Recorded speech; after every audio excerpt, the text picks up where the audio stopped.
किले, महल, मकबरे, मंदिर, ये सारी बातें आज अपन करने वाले। आर्ट एंड कल्चर के टॉपिक अपने खत्म हो गए लगभग सारे। आज आज जो अपनी बात होगी वो बात होगी महल, मकबरे, किले और मंदिरों के ऊपर। ठीक है, तो इसमें 2-4 क्लास अपनी होगी, तो डिटेल में एक एक चीज़ों को अपन समझेंगे, क्योंकि यहाँ से भी प्रश्न आपके सबसे ज़्यादा पूछे जाते हैं। ये जो अभी अभी क्लासेस अपनी हो रही है आर्ट एंड कल्चर के बाद वाली जनजाति, यहाँ से प्रश्नों की संभावना आने की ज़्यादा है। जो पहले अपन ने पढ़ा था वहाँ से संभावना कम रहती है।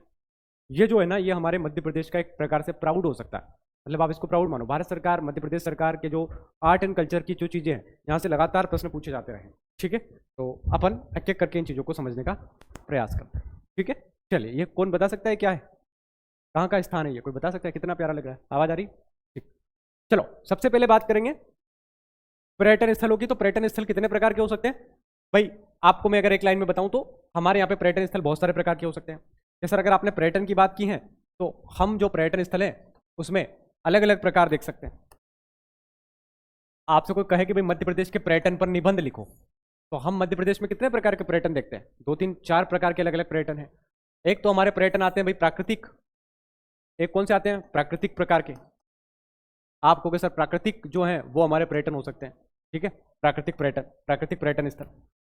एक आपके ऐतिहासिक हो सकते हैं, ऐतिहासिक पर्यटन स्थल, ऐतिहासिक पर्यटन स्थल। एक आपके हो सकते हैं धार्मिक पर्यटन स्थल, धार्मिक पर्यटन स्थल। ठीक है, एक आपके हो सकते हैं सांस्कृतिक पर्यटन स्थल, सांस्कृतिक पर्यटन स्थल, सांस्कृतिक पर्यटन स्थल। और चौथी कैटेगरी में आप अन्य चीजों को शामिल कर सकते हो, या अन्य पर्यटन स्थल।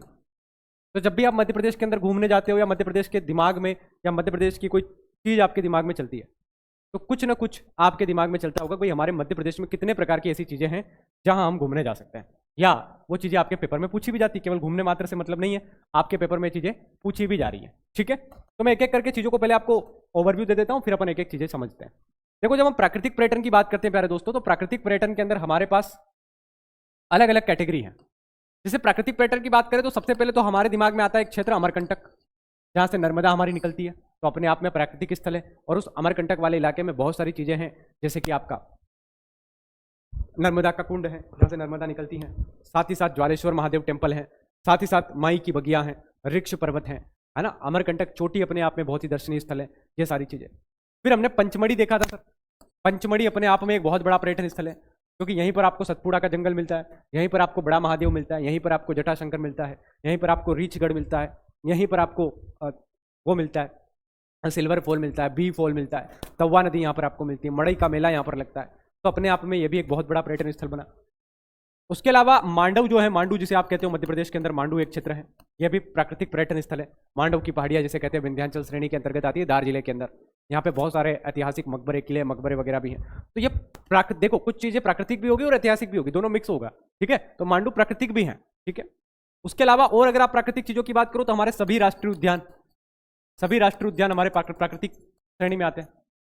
सभी हमारे राष्ट्रीय उद्यान क्या है? सभी राष्ट्रीय उद्यान हमारे प्राकृतिक श्रेणी में आते हैं, राष्ट्रीय उद्यान। तो ये तो हो गए प्राकृतिक स्थल। तो प्राकृतिक स्थल मतलब जहां पे नेचुरल ब्यूटी हो, ये सारे प्राकृतिक स्थल कहलाएंगे।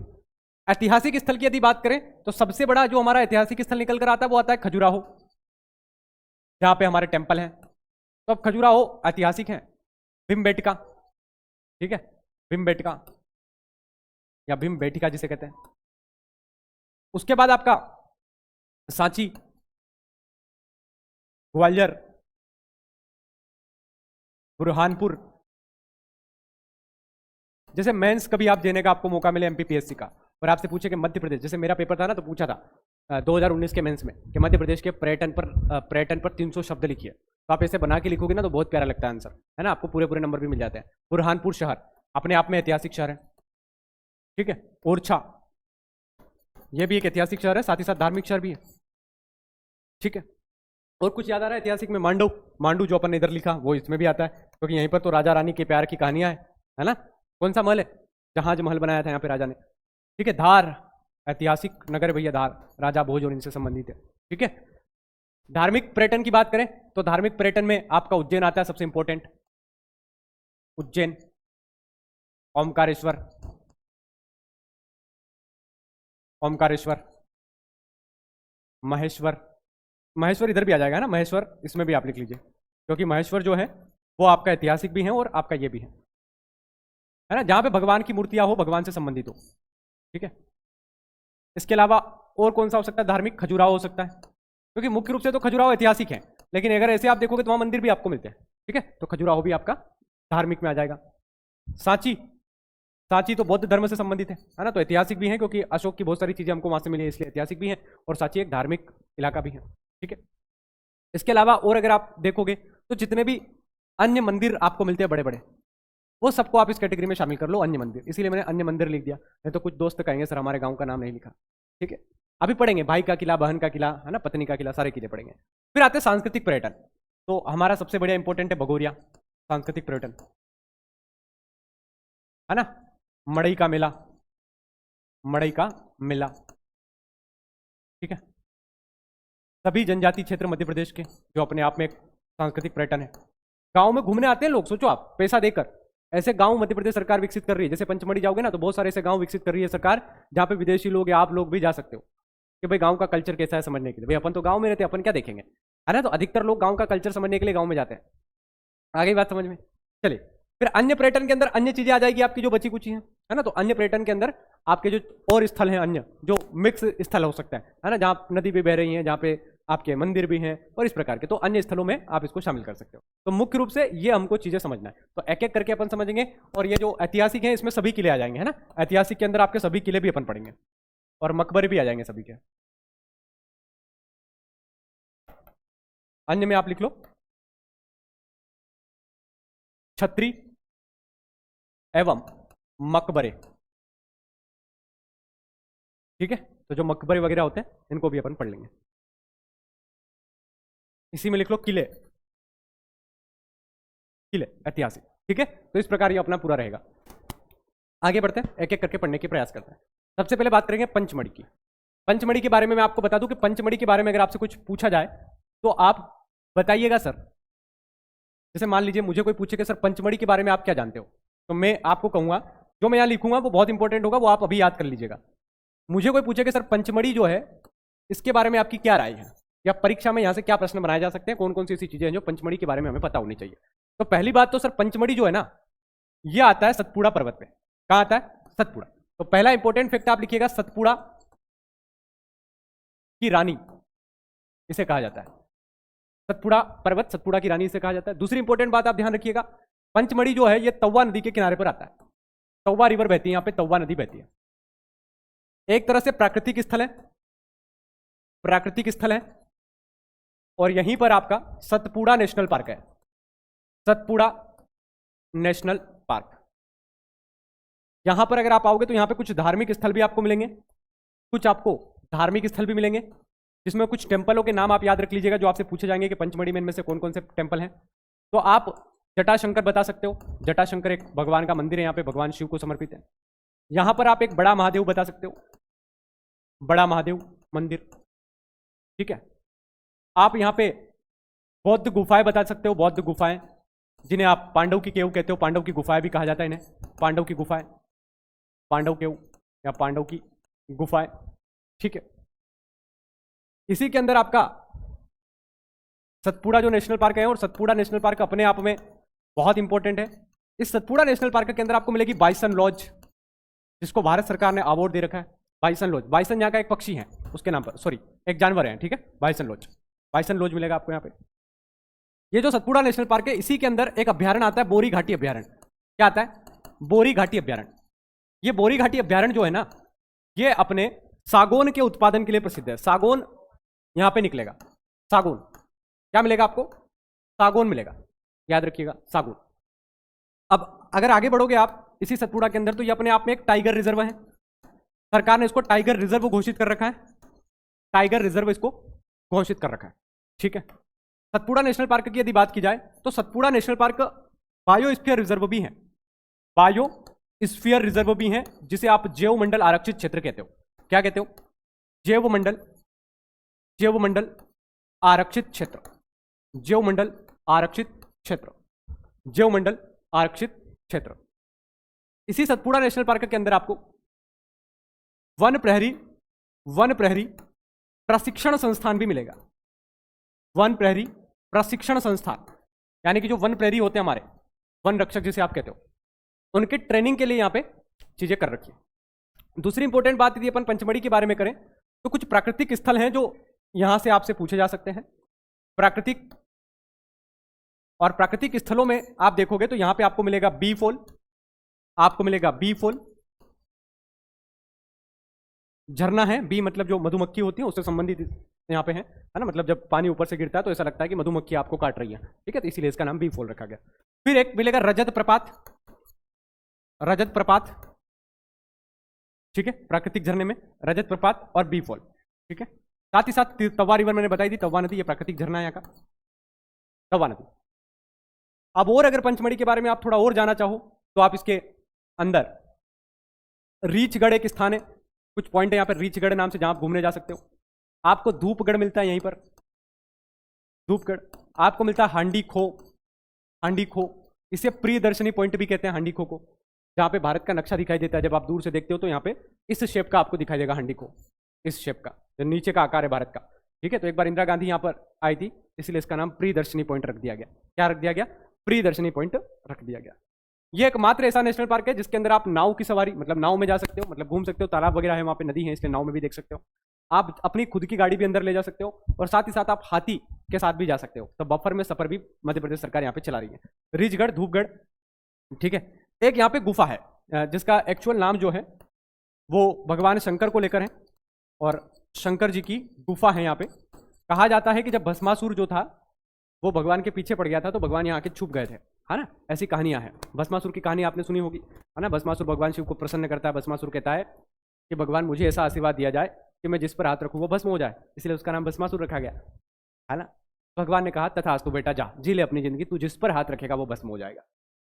उसने कहा प्रभु प्रैक्टिकल करके देखना है, आपने कह तो दिया है ना कि तू जिस पे हाथ रखेगा वो भस्म हो जाएगा, तो आपके ऊपर ट्राई करना चाहता हूँ, मैं आपके ऊपर रखना चाहता हूँ।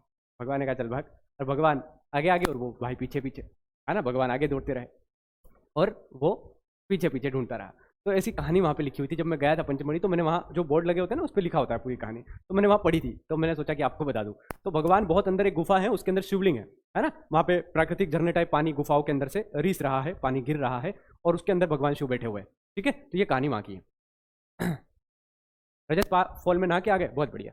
हाँ, कौन सी मूवी की शूटिंग हुई थी रजत फॉल में? अशोका मूवी की, ठीक है, अशोका मूवी की शूटिंग हुई थी पंचमढ़ी के अंदर। चले, पंचमढ़ी बोरी घाटी अभ्यारण्य याद रहेगा, बायोस्फीयर रिजर्व याद रखना, जीवमंडल आरक्षित क्षेत्र, बायोस्फीयर 1999 में बना है।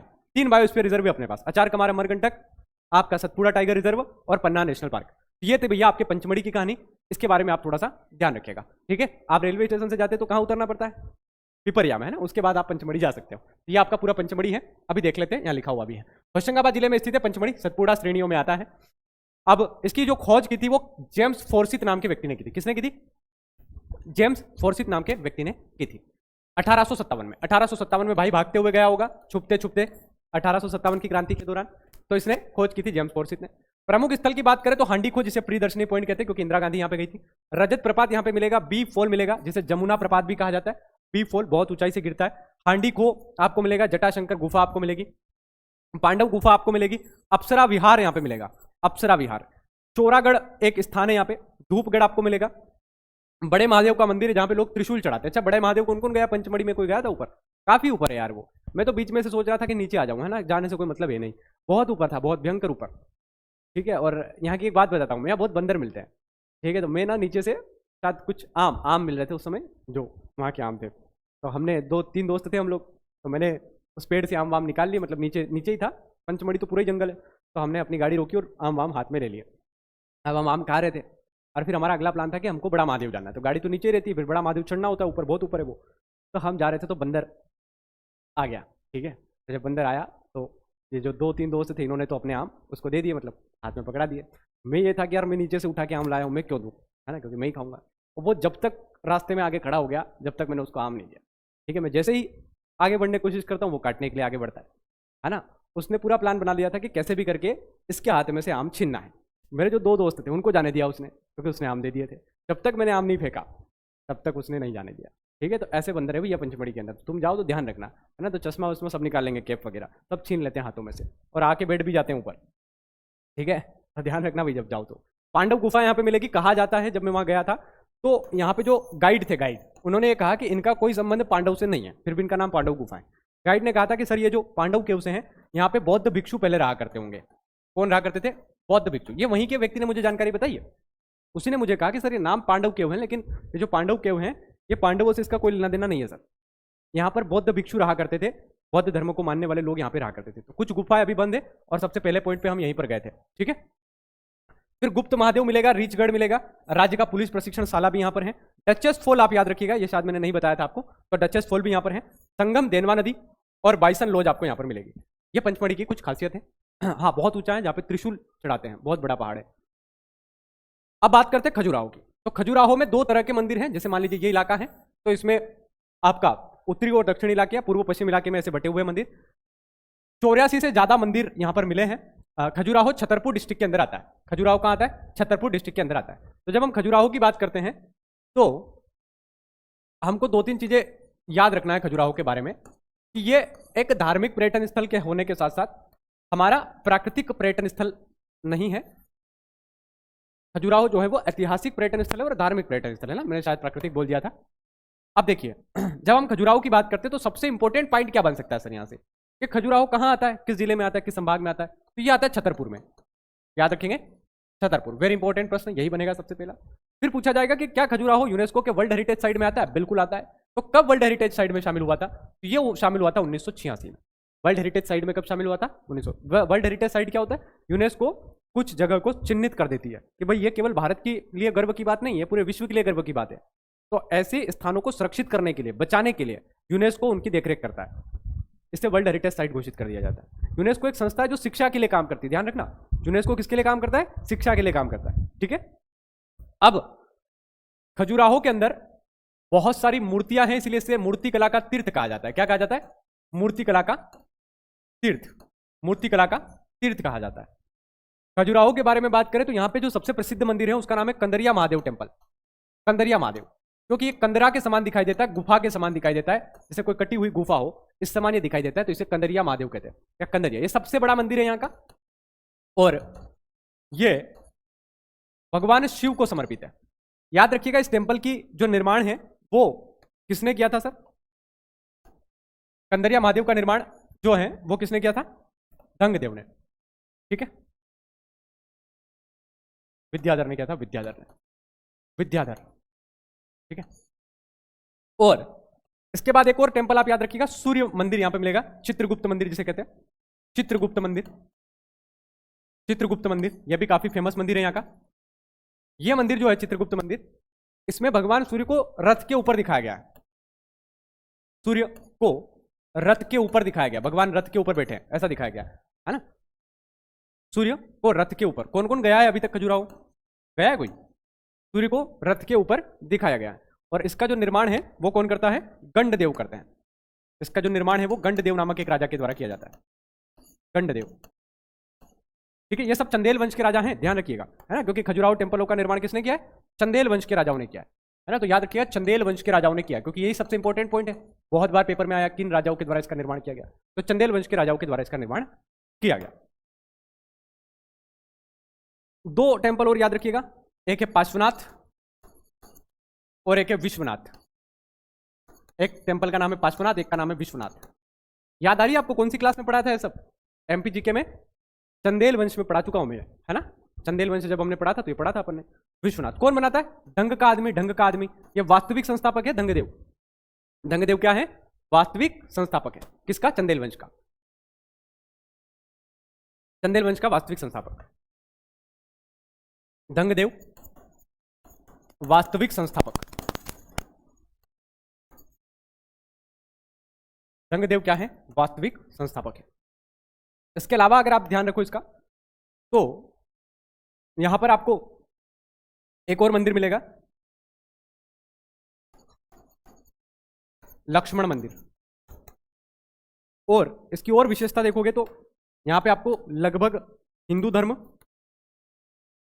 बौद्ध धर्म और जैन धर्म, तीनों धर्मों को मंदिर मिलेंगे। तीनों धर्मों से संबंधित चीजें आपको मिलेगी। तो ऐसा स्थान जो मध्य प्रदेश में जैन धर्म, हिंदू धर्म और आपके बौद्ध धर्म से संबंधित है वो है खजुराहो। यहाँ पे तीनों धर्मों से संबंधित चीजें आपको दिखाई देती हैं। 84 से ज्यादा मंदिरों का समूह यहाँ पे था, तो याद रखिएगा 84 से ज्यादा मंदिरों का समूह यहाँ पे मिला था। अब धीरे धीरे वो नष्ट हो गए, इसलिए कम मंदिर यहाँ पे मिलते हैं। यह सर्वाधिक पर्यटकों को आकर्षित करने वाला मध्य प्रदेश का एकमात्र ऐतिहासिक पर्यटन स्थल है। ठीक है, क्या है ये? सर्वाधिक पर्यटकों को आकर्षित करने वाला, सर्वाधिक पर्यटकों को आकर्षित करने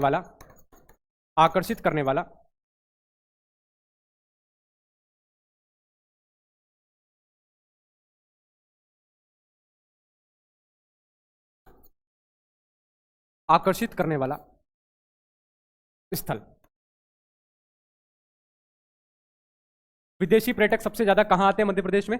खजुराहो आते हैं, ध्यान रखिएगा। सबसे ज्यादा विदेशी पर्यटक मध्य प्रदेश में किस स्थान पर आते हैं? खजुराहो में आते हैं। ठीक है, यहां पर एयरपोर्ट की सुविधा भी उपलब्ध है। तो ये प्रश्न एमपीपीएससी पूछ चुका है कि कहां पर कार्यशील एयरपोर्ट नहीं है या कहां पर कार्यशील एयरपोर्ट है। तो ध्यान रखिएगा, जो खजुराहो है, खजुराहो में एयरपोर्ट की सुविधा आपको मिल जाएगी।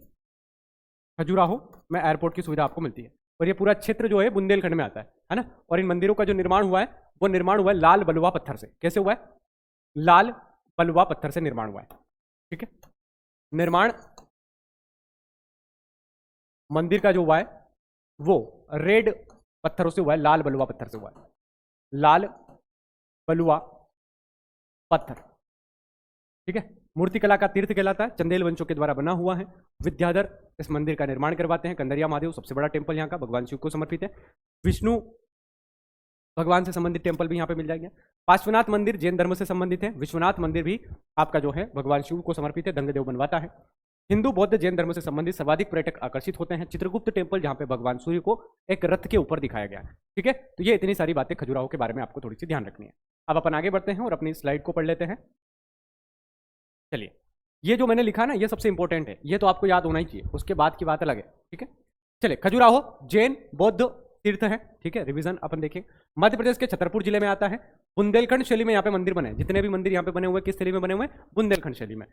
आपको पता होगा मंदिरों की 3 निर्माण शैली है, नागर शैली, बेसर शैली और द्रविड़ शैली। ठीक है, तो बुंदेलखंड शैली जो है वो नागर शैली की एक उप शैली है। उत्तर भारत के अंदर बुंदेलखंड क्षेत्र में जो टेम्पल बने हैं उत्तर प्रदेश और मध्य प्रदेश के आसपास के इलाकों में, वो बुंदेलखंड शैली में बने हुए हैं। इसमें ज्यादातर मूर्तियां कामुक मुद्राओं लिए हुए हैं। यह मंदिर चंदेल राजाओं के द्वारा 950 से 1050 के मध्य बनाए गए थे। प्रमुख मंदिरों की बात करें तो कंदरिया महादेव टेम्पल, 64 योगिनी टेम्पल, चित्रगुप्त मंदिर, पार्श्वनाथ मंदिर, विश्वनाथ मंदिर, आदिनाथ मंदिर, चतुर्भुज लक्ष्मण मंदिर और दुल्हादेव मंदिर यहाँ पर मिलते हैं। ये आपका खजुराहो। पैनी सागर बांध और स्नेह प्रपात भी दर्शनीय स्थल है खजुराहो के पास। चित्रगुप्त मंदिर में भगवान को रथ के ऊपर दिखाया गया है। और खजुराहो में लाल बलुआ पत्थरों का विशेष प्रयोग किया गया है। ठीक है, जब हम मंदिरों की सीरीज पढ़ेंगे, जब हम मंदिरों के बारे में देखेंगे तो आपको एक एक मंदिर का वो भी बताएंगे, डिटेल भी बताएंगे। अभी केवल हम खजुराहो को देख रहे हैं कि खजुराहो में क्या क्या चीजें। मंदिरों को भी डिटेल में जब अपन आगे पढ़ेंगे तो इसको देखेंगे। अब बात करते हैं अमरकंटक की। अब बात होगी अमरकंटक की। अमरकंटक नर्मदा, सोन, जोहिला का उद्गम स्थल है। यानी कि अमरकंटक के अंदर नर्मदा नदी, सोन नदी और जोहिला नदी निकलती है। मध्य प्रदेश के अनूपपुर में आता है। इसे मध्य प्रदेश सरकार के द्वारा पवित्र नगर घोषित किया गया। कौन सा नगर घोषित किया गया? पवित्र नगर घोषित किया गया। याद रखिएगा, बहुत सारे पेपर में प्रश्न पूछा गया है। सभी तीर्थों में सबसे बड़ा तीर्थ या सबसे अच्छा तीर्थ इसे माना गया है, इसीलिए इसे तीर्थराज कहा गया। क्या कहा गया इसको? तीर्थराज। सभी तीर्थों में सबसे प्रमुख जो है वो है अमरकंटक, इसीलिए इसको क्या कहा गया सर? तीर्थराज कहा गया। याद रखना, तीर्थराज की संज्ञा इसको दी गई। ठीक है, प्रमुख स्थलों की बात करें तो दर्शनीय स्थल में यहाँ पे नर्मदा कुंड है, जहां से नर्मदा का उद्गम होता है। तो नर्मदा का जो उद्गम होता है नर्मदा के कुंड से होता है। जैसे कि मान लीजिए पहाड़ी है, सतपुड़ा की पहाड़ी, इससे 3 नदी का उद्गम होता है। एक नदी इधर जा रही है जिसका नाम नर्मदा है, एक नदी यहां से निकल के इधर जा रही है जिसका नाम सोन है, और एक नदी बिल्कुल इनके पास से निकलती है जिसका नाम है जोहिला। जोहिला ये नदी आगे जाके इसी सोन में मिल जाती है ना, तो इसका नाम है जोहिला। तो 3 नदियों का उद्गम यहां से होता है अमरकंटक की पहाड़ियों से। यहाँ पे 2 जलप्रपात लगभग 6 से 7 किलोमीटर की दूरी पर आपको मिल जाएंगे, एक तो कपिल धारा और एक आपका दुग्ध धारा। तो पूछा जाता है कि नर्मदा नदी शुरुआत में कौन से 2 जलप्रपात बनाती है? तो दुग्ध धारा जलप्रपात बनाती है और कपिल धारा जलप्रपात बनाती है। यहाँ पे कलचुरी कालीन मंदिर आपको मिल जाएंगे। कलचुरी राजा रहे थे जबलपुर वाले इलाके में, आप सबको पता होगा। कलचुरों की 2 अलग अलग ब्रांचेस हमने पढ़ी थी। माई की बगिया यहाँ पर है ना, कहा जाता है कि माँ नर्मदा के नाम से इसे माई की बगिया कहा जाता है। कबीर चबूतरा यहाँ पर है, कहा जाता है कबीर जी यहाँ पर बैठ के अपनी दोहे वगैरह लिखते थे। ठीक है, इसीलिए इसको कबीर चबूतरा कहा जाता है। सर्वोदय जैन मंदिर आपको मिलेगा, ज्वालेश्वर महादेव मंदिर मिलेगा, पुष्कर बांध मिलेगा, धूनी पानी मिलेगा, रोहिणी जी का मंदिर मिलेगा और धरहर का शिव मंदिर मिलेगा। इतनी सारी बातें आपको अमरकंटक के बारे में ध्यान रखनी है। क्या क्या है सर, फिर से देख लीजिए एक बार, रिपीटली पढ़ेंगे तो ज्यादा अच्छे से याद हो जाएगा। दुग्धधारा, कपिलधारा, 2 झरने, कलचुरी कालीन मंदिर, माई की बगिया, सर्वोदय जैन मंदिर, ज्वालेश्वर महादेव मंदिर, धूनी पानी, रोहिणी जी का मंदिर और धरहर का शिव मंदिर। ठीक है, ये सारी अमरकंटक की बातें हैं। तीर्थराज इसे कहा जाता है, ये सबसे इंपॉर्टेंट बात है। मूर्तिकला का तीर्थ खजुराहो को कहा जाता है, तीर्थराज कहा जाता है आपके अमरकंटक को, और प्रथम पर्यटन नगरी कहा जाता है शिवपुरी को। ये तीनों अलग अलग प्रश्न हैं, इनके तीनों के उत्तर भी अलग अलग होंगे। फिर आता है सांची। सांची के बारे में सबसे स्पेशल बात अगर आप करोगे तो सांची जो है एक ऐतिहासिक पर्यटक स्थल है और सांची को 1986 में यूनेस्को ने वर्ल्ड हेरिटेज साइट में शामिल किया था। ये मौर्यकालीन है, अशोक के कार्यकाल के दौरान इसकी स्थापना हुई थी, मौर्यकालीन है। और ये बेतवा जो रिवर है आपकी, उसके किनारे पर पड़ता है एक शहर सांची, है ना, बेतवा के किनारे पर, है ना। तो इसको थोड़ा सा आप ध्यान रखेंगे। अब ये सोलर सिटी बन गया है सांची, है ना। तो सांची क्या है, सोलर सिटी है। सांची एक सोलर सिटी है। रायसेन जिले में आता है, ऐतिहासिक नगरी है। बौद्ध स्मारक जो 3री शताब्दी ईसा पूर्व के मध्य बनाए गए थे। यहाँ पे आपको क्या मिलेगा, बौद्ध के ये ऐसा जैसा फोटो लगा रखा है ऐसा वो मिलता है, स्तूप मिलता है ना, स्तूप होते हैं इस प्रकार से, है ना, ऐसे स्तूप होते हैं जैसे यहाँ बना रखा है ना, ऐसे इस प्रकार से ऊपर होता है ऐसे। ठीक है, तो ये इस प्रकार से सांची का स्तूप होता है।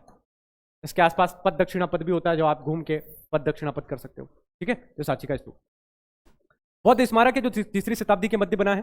12वीं शताब्दी के मध्य स्तूपों का निर्माण मौर्य सम्राट अशोक के द्वारा किया गया है। यहाँ पर प्रमुख स्तूपों की संख्या 3 है, 3 बड़े बड़े स्तूप यहाँ से मिले हैं। इन स्तूपों में रेलिंग का निर्माण शुंग शासकों के द्वारा किया गया था, अर्थात आसपास की जो रेलिंग है या जो बॉर्डर है उसका निर्माण किसके द्वारा किया गया था, शुंग शासकों के द्वारा किया गया था। 1989 की अगर हम बात करें तो स्तूपों को यूनेस्को ने वर्ल्ड हेरिटेज में शामिल कर लिया 1989 के अंदर। मैंने 86 लिख दिया, गलती से लिख दिया यार, ये है ना, बाय मिस्टेक है ना, किसने कमेंट भी नहीं किया और तुम भी पढ़े जा रहे हो, वाह रे वाह। देखो 1986 खजुराहो है ना, ये 89 है। ठीक है, माय मिस्टेक, मेरे से गलती हुई है यहाँ पे, तो आप इसको सही कर लीजिए। ठीक है, चलिए 1989 इन स्तूपों को यूनेस्को विश्व धरोहर सूची में शामिल किया है। यहाँ पर मोगलायन और सारीपुत्र की अस्थियां रखी गई हैं। देखो स्तूपों के अंदर होता क्या है, तो एक तो भगवान बुद्ध हुए, तो बुद्ध की अस्थियां रखी गई एक स्तूप के अंदर। एक में भगवान बुद्ध के जो कमंडल वगैरह हुए होंगे या उनके जो सामान वगैरह हुए वो रखे गए, और एक में उनके जो शिष्य थे उनकी अस्थियां रखी गई। तो स्तूप का मतलब होता है कि उसमें कोई पवित्र स्थान है और वहां पे अस्थियां रखी गई है। ठीक है, तो एक में भगवान बुद्ध की अस्थियां रखी गई, एक में आपके ये जितने भी सामान थे भगवान बुद्ध के साथ वो रखे गए, और एक में उनके शिष्यों की क्या रखी गई, उनके शिष्यों की अस्थियां रखी गई। और इसका जो प्राचीन नाम है वो काकनाबाद मिलता है या काकनाबाद मिलता है। ये एमपीपीएससी प्रश्न पूछ चुका है 2023 के पेपर में कि काकनाबाद किसका प्राचीन नाम है। एमपीपीएससी के सिलेबस में यहां से प्रश्न सांची से पूछे गए हैं बहुत बार, तो याद रखिएगा। ठीक है सर, अब आते हैं ग्वालियर पर। ग्वालियर यहाँ का फोर्ट बड़ा प्यारा है, ग्वालियर का किला। और ये जो ग्वालियर का किला है ये जिब्राल्टर कहलाता है। जिब्राल्टर का मतलब होता है किलो में रत्न, महारत्न। ठीक है, किलो का रत्न होता है मतलब सबसे बड़ा किला, है ना, मणि, मणि कह सकते हो, मुकुट में मणि होती है, ऐसे ही सभी किलो का सबसे अच्छा किला कोई है तो वो जिब्राल्टर है ना। ग्वालियर वालों, तुम्हारे ग्वालियर में है ना, ये बताओ यार, कभी तो बुलाओ। गालव ऋषि के नाम पर इसका नाम ग्वालियर पड़ा। दर्शनीय स्थल की बात करें पूरे ग्वालियर में तो सबसे बड़ा यहाँ पे एक महल है सिंधिया जी का, जयविलास महल, है ना। सिंधिया वंश यहाँ पे रहता है, ज्योतिराज सिंधिया का घर। ठीक है, जयविलास महल। तानसेन स्मारक आपको यहाँ पे मिलेगा, तानसेन स्मारक। तानसेन जो थे वो दीपक राग करने में माहिर थे और राग भैरव भी करते थे। दीपक राग और राग भैरव। कहा जाता है कि तानसेन का संगीत इतना उत्कृष्ट श्रेणी का था कि तानसेन दीपक जला देते थे अपने संगीत से। ठीक है, ऐसी कहानियां, ऐसी किंवदंतियां मिलती है ना। फिर भी बहुत सारी एक किताब मैंने पढ़ी थी, उस किताब के अंदर ये लिखा था कि जब व्यक्ति बहुत सारी साधना या बहुत सारा आध्यात्म प्राप्त कर लेता है तो एक ऐसी कैटेगरी आ जाती है तब उसको सब कुछ पता चलना शुरू हो जाता है। ठीक है, अध्यात्म का वो लेवल होता है, उस लेवल पर स्वामी विवेकानंद पहुंचे थे, आप सबको पता है। बहुत कम उम्र में फिर वो चले भी गए यहाँ से, तो वो एक बहुत अलग स्थिति है ना, उसकी कल्पना भी नहीं कर सकते हम लोग। उस लेवल का अध्यात्म ज्ञान हो गया था स्वामी विवेकानंद को, जब सब पता चलने लग जाए कि क्या होगा, कैसे होगा, क्या नहीं होगा। ठीक है, एक अलग कैटेगरी होती है और ऐसे लोग महानतम नहीं, महान ही होते हैं। अभी ऐसा कोई है नहीं मुझे लगता है भारत में, लेकिन हाँ, जो सिंहस्थ वगैरह के अंदर जो संत आते हैं ना बड़े बड़े, जो अभी गुफाओं में बैठे हैं उत्तराखंड और इनके आसपास के इलाकों में अगर आप जाओगे, अभी जब सिंहस्थ कुंभ शुरू होता है तो बहुत महान संत आते हैं। जब भी आप कभी सिंहस्थ वगैरह में जाओ तो ऐसी चीज़ें देखा करो। आप किसी भी धर्म को फॉलो करते हो, किसी से भी आते हो, लेकिन जो अलग कैटेगरी के लोग हैं सच में अलग है। मैंने एक वीडियो देखा था कुछ दिन पहले जिसमें माइनस टेम्परेचर था वहां पे, और एक साधु महात्मा जो थे वो बिना कपड़ों के वहां पे बर्फ में लौट रहे थे, ठीक है। जबकि वहां पे जो मिलिट्री फोर्स वगैरह थी वो सब ऐसे ठिठुर रहे थे, पूरा पैक करके रखा हुआ था, मुंह, हाथ के मोजे, पैर के मोजे, शूज, और वो संत बढ़िया गुलाटी मार रहे थे बर्फ के अंदर। आप सोचो, है ना, क्योंकि वो लेवल वहां पहुंच जाता है लोगों का, और अपन उससे बहुत दूर है, अभी बहुत पीछे है, ठीक है ना। तो ध्यान रखिएगा। जय विलास महल, तानसेन का स्मारक मिलेगा यहाँ पे, दीपक राग और राग भैरव ये करते थे। यहाँ पे गोपांचल पर्वत मिलेगा, रानी लक्ष्मीबाई का स्मारक आपको यहाँ पे मिलेगा। यहाँ पे मोहम्मद गोस का मकबरा भी मिलेगा, ये वेरी इंपॉर्टेंट है, बहुत बार पेपर में पूछा गया है, मोहम्मद गोस का मकबरा कहां पर है, ठीक है सर, मोहम्मद गोस का मकबरा। लक्ष्मीबाई, रानी लक्ष्मीबाई ने खुद ने अपनी ही उससे हत्या कर ली थी, आत्महत्या कर ली थी। चिड़ियाघर, दाता बंदी छोड़ का गुरुद्वारा यहाँ पर मिलेगा। सूरज सेन का किला, जो आपका किला जो है ग्वालियर का, सूरज सेन का, राजा सूरजमल का। मान मंदिर जो है ये मिलेगा, मानसिंह के द्वारा बनाया गया था। सूर्य मंदिर मिलेगा। उसके अलावा राणा छत्री मिलेगी, जौहर कुंड मिलेगा, जौहर किया गया होगा यहाँ पे, जितने भी प्राचीन महल हमारे मिलते हैं सब में जौहर कुंड मिलता है, ठीक है। जौहर होता है जिसमें महिलाएं जो है अपने पति के शांत हो जाने के बाद जौहर कर लेती है, ठीक है। मोती महल यहाँ पे मिलता है, विक्रम मंदिर और महल यहाँ पे मिलता है। सबसे इंपॉर्टेंट है ग्वालियर का किला, जिसे जिब्राल्टर कहते हैं, है ना, जिब्राल्टर ग्वालियर का किला किसने बनाया, राजा सूरज सेन ने बनाया, याद रखिएगा, राजा सूरज सेन ने जिब्राल्टर किले का निर्माण करवाया था, ठीक है। तो ग्वालियर के बारे में आगे अपन किले जब पढ़ेंगे तो ग्वालियर के किले को डिटेल में पढ़ेंगे, है ना। ये केवल एक ओवरव्यू में आपको दे रहा हूँ किस सिटी में क्या क्या हमको मिलेगा, फिर हम इसके और आगे जाएंगे। शिवपुरी की बात करें तो शिवपुरी को मैंने अभी आपको बताया था कि प्रथम पर्यटन नगरी कहलाता है हमारा, शिवपुरी क्या कहलाता है, प्रथम पर्यटन नगरी। और ग्वालियर के जो सिंधिया रियासत है उन रियासतों की ग्रीष्मकालीन राजधानी भी रहा है, ठीक है। तो सिंधिया राजवंश की ग्रीष्मकालीन राजधानी रहा है आपका शिवपुरी, क्योंकि यहाँ पे माधव नेशनल पार्क है और मुझे लगता है कि वहां पे पहाड़ी वाला जो इलाका है उसमें सिंधिया राजवंश अपनी राजधानी बनाता होगा। सिंधिया राजवंश की छत्रियां आपको मिलेगी, छत्रियां मतलब उनके जो पूर्वज शांत हो गए हैं या जो खत्म हो गए हैं उनके स्थल वहां पे बना दिए गए, इसे छत्री कहते हैं, ठीक है। दर्शनीय स्थल की बात करें तो गुलाबी रंग का माधव विलास प्रसाद आपको मिलेगा यहाँ पर। यहाँ पे एक जॉर्ज कैसल भवन है जो माधव नेशनल पार्क के अंदर आता है ऊंचाई पर, जॉर्ज कैसल भवन माधव नेशनल पार्क के अंदर आपको मिलेगा, ठीक है। तो जॉर्ज कैसल भवन माधव नेशनल पार्क के अंदर आपको दिखाई देता है। सांख्यराजे कुंड आपको यहाँ पे मिलेगा, सांख्यराजे कुंड या सांख्यराजे कुंड। वीर तात्या टोपे की मूर्ति यहाँ पे मिलेगी, क्योंकि पाडोन के जंगल में ही वीर तात्या टोपे को फांसी दी गई थी। नरवर का किला, शिव मंदिर भी आपको यहाँ पे मिलता है, ठीक है। तो नरवर का किला और शिव मंदिर भी आपको मिलता है। साथ ही साथ माधव नेशनल पार्क है जो मध्य प्रदेश सरकार के द्वारा घोषित किया गया एक नेशनल पार्क है, और मध्य प्रदेश सरकार यहाँ पे बाघ जो है उनका पुनर्वास करना चाहती है, अर्थात बाघ अभ्यारण्य या बाघ टाइगर रिजर्व इसको बनाना चाहती है, ठीक है। तो याद रखिएगा मध्य प्रदेश में माधव नेशनल पार्क शिवपुरी में आता है। गुलाबी रंग का माधव विलास प्रसाद, जॉर्ज कैसल भवन, सांख्यराजे कुंड, वीर तात्या टोपे की विशाल मूर्ति, नरवर का किला, शिव मंदिर और सूर्य मंदिर यहाँ पे मिलता है, ठीक है। ये है आपका शिवपुरी। अगले पे आते हैं सर, इसके अंदर यही है ना, यही पीडीएफ है, यही स्लाइड आगे रिटर्न रिपीटली, इसको हटा देते हैं। अब देखिए कुछ दर्शनीय स्थल है जो टेबल के रूप में मैंने यहाँ पे दे दिए हैं। अरे माइक कैसे, आपको एक स्थल मिलेगा जैन तीर्थ का 52 गजा जो बड़वानी में मिलेगा, याद रखिएगा बड़वानी का 52 गजा तीर्थ स्थल। यहां पे ऋषभ देव की प्रतिमा है, ऋषभ देव महाराज की प्रतिमा, ठीक है। तो 52 गजा स्थल है, ऋषभ देव की प्रतिमा, जैन धर्म से संबंधित ये स्थल है। गोमटगिरी मिलेगा आपको इंदौर में। पुष्पगिरी आपको मिलेगा सोनकच्छ में, देवास, सोनकच्छ आता है देवास के अंदर। सोनगिरी आपको मिलता है दतिया में। दादाजी का दरबार आपको मिलता है खंडवा में।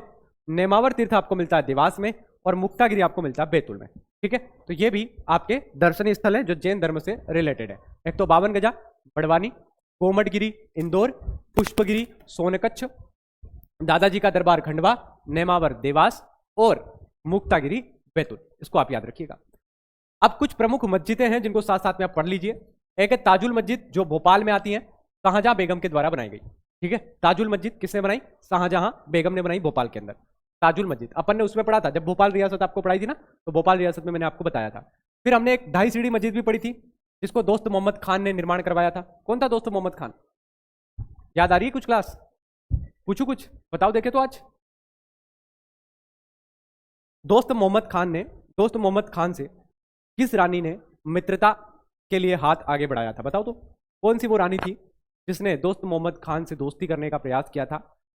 इसलिए किया था क्योंकि उसका जो देवर था, ठीक है, भाई का जो पति था शहनशाह गोंड, वो उनसे शादी करना चाहता था। इसलिए उन्होंने दोस्त मोहम्मद खान से संधि करने की इच्छा जताई कि अगर दोस्त मोहम्मद खान तुम हमारी मदद करते हो तो हम तुम्हें बहुत सारे गांव दे देंगे जहां तुम अपना शासन चला सकते हो। ऐसा दोस्त मोहम्मद खान से किसने कहा था? और आप मुझे बताना कि जो गोंड वंश हुआ है इसमें किस जगह पर सीहोर में इनकी राजधानी हुआ करती थी? तो सीहोर का वो कौन सा स्थान है जहां पर इनकी राजधानी हुआ करती थी? उसके बाद ये भोपाल गई, लेकिन पहले इनका शासन कहां चल रहा था? जहां पे इनके पति की हत्या कर दी जाती है उसके ही भाई के द्वारा, चैनशाह गोंड के द्वारा। ठीक है, बताइए कहां पर होती है? कहां पर होती है इनकी राजधानी? सीहोर जिले के अंदर। सीहोर जिले के अंदर किस किले में इनकी राजधानी होती है? सीहोर जिले के अंदर किस किले में इनकी राजधानी होती है? दोस्त मोहम्मद खान किसके उसमें था, किसकी सेना में था? औरंगजेब की सेना में था, है ना। अफगान सरदार था ये, अफगान सरदार। पढ़ाया था ना, पूरा क्लास पहले पढ़ा चुके अपन भोपाल रियासत में। जामा मस्जिद कुदूसिया बेगम ने इसका निर्माण किया था। बेगमों का शासन कहाँ रहा है? बेगमों का शासन भोपाल में रहा है। क्यों रहा है? क्योंकि पुत्र नहीं होता था। ठीक है, कोई बेगम है तो उनका बेटा होता था, बेटा नहीं होता था बेटियां होती थी। तो बेटियों का जो जमाई होता था उसको राजा बनाया जाता था। तो ऐसे बेगमों का शासन चल पड़ा। तो बेगमों का शासन कहाँ रहा है? भोपाल में रहा है। बीबी की मस्जिद बुरहानपुर में मिलेगी, जिसे बीबी का मकबरा कहते हैं। इसको ओरिजिनल ताजमहल कहते हैं, है ना। ये अपना ओरिजिनल ताजमहल है। किसकी किसकी बीबी का मकबरा है? ये शाहजहां की। ठीक है, शाहजहां की जो पत्नी थी उनका ये मकबरा है। जो आपका आगरा में ताजमहल है वो डुप्लीकेट है, ऐसा मान सकते हो। क्यों? क्योंकि ओरिजिनली में जो शाहजहां की पत्नी थी उनको कहां दफनाया गया था?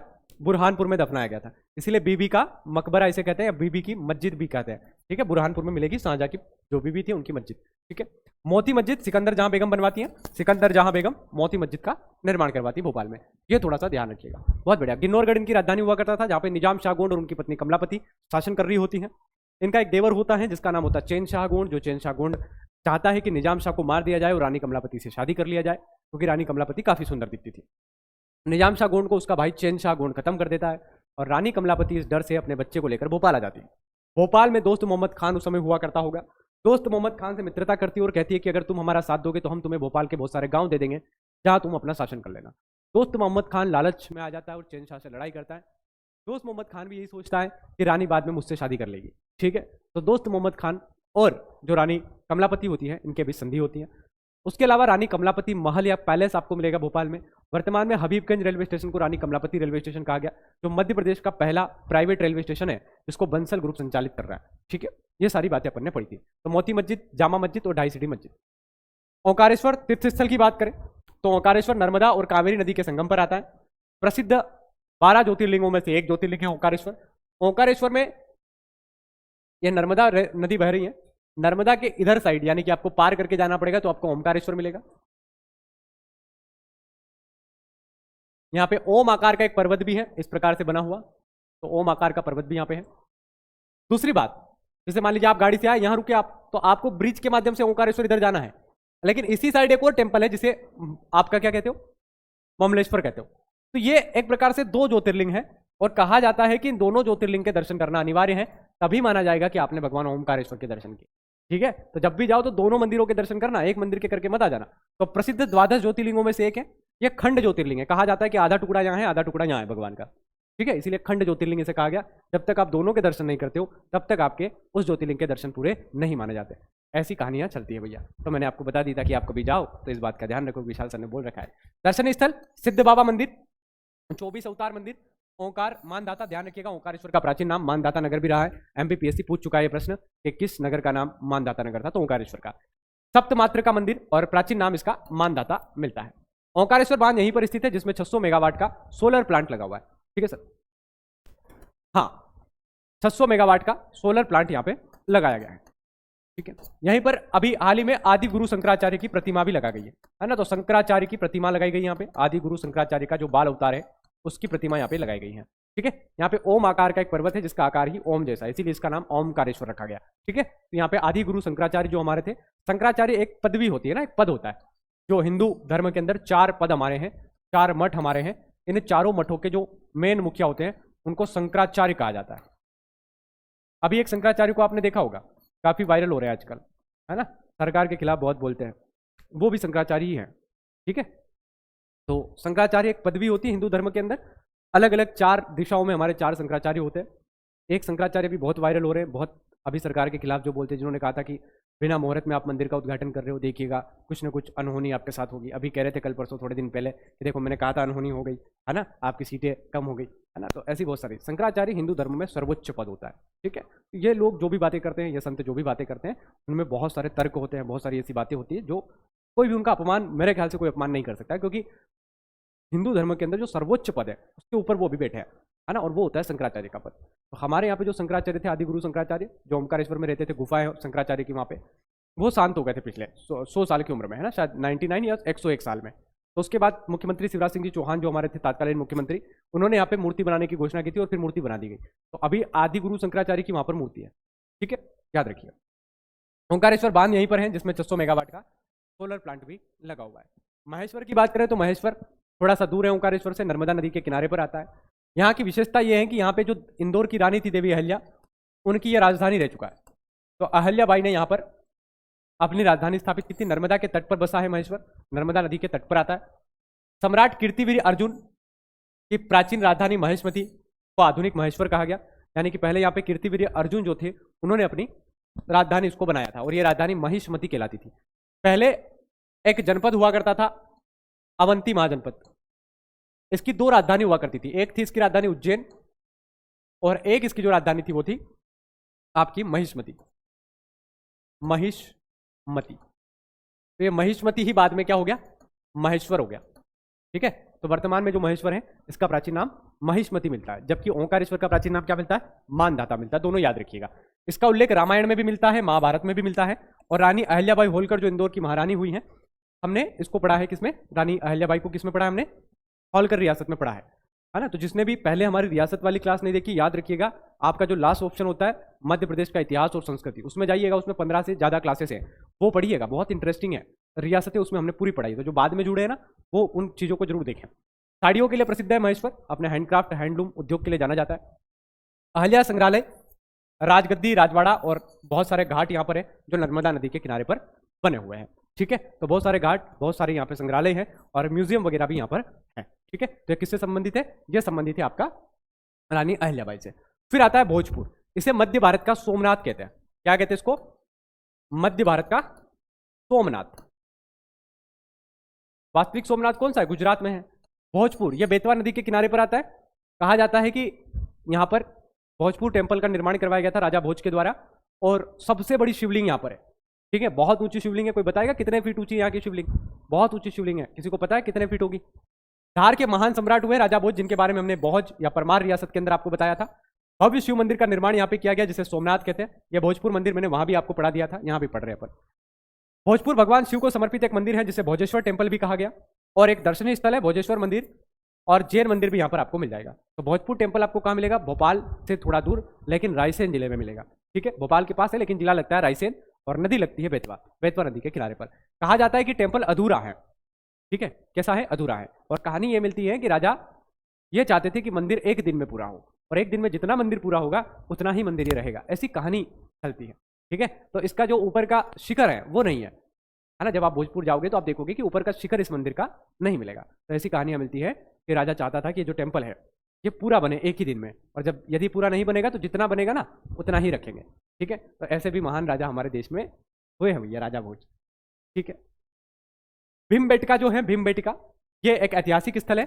यहाँ से गुफाओं में चित्रकारी करते हुए मिली है ना। बहुत सारे लोगों ने यहाँ पे चित्रकारी की है गुफाओं के अंदर, और इसके बारे में आप ध्यान रखिएगा कि 2003 में इसको यूनेस्को ने वर्ल्ड हेरिटेज साइट घोषित किया था। 1957-58 के अंदर एक व्यक्ति होते हैं डॉक्टर विष्णु श्रीधर वाकणकर साहब, विष्णु श्रीधर वाकणकर साहब इसकी खोज करते हैं, और मध्य प्रदेश के रायसेन में आपको मिलेगा। 2003 में वर्ल्ड हेरिटेज साइट इसको घोषित किया गया। यहाँ पे चित्र वाली गुफाएं मिलती है जिसमें शिकार करते हुए चित्र दिखाए गए हैं, और यह भीमबेटका में मिलता है। काफी वर्ष पुराने हैं, यानी कि प्राचीन काल की अवशेष हमको मिले हैं। जब हमको बहुत पुराने चित्र मिलते हैं तो हम ये पता लगा सकते हैं कि भाई कोई ना कोई पहले इस गुफाओं में रहा होगा, तभी हमको यहाँ से चित्र मिल रहे हैं। तो भीमबेटका की गुफाओं से संबंधित बहुत सारी चित्रकारी हमको यहाँ से प्राप्त हुई है, ठीक है। चलिए भोपाल की बात करें तो भोपाल में तो सबसे बड़ा क्या है, बड़ा तालाब। तो यहाँ पर तालाब आपको मिलेगा। भोजपाल के तत्पात भूपाल नामक इसका पड़ा, यानी कि इसका जो पहले नाम था भूपाल था, और यह परमार कालीन है। परमार वंशी राजा भोज ने इसे बसाया था। वास्तविक नाम या संस्थापक इसका जो था भोपाल का, वो दोस्त मोहम्मद खान था।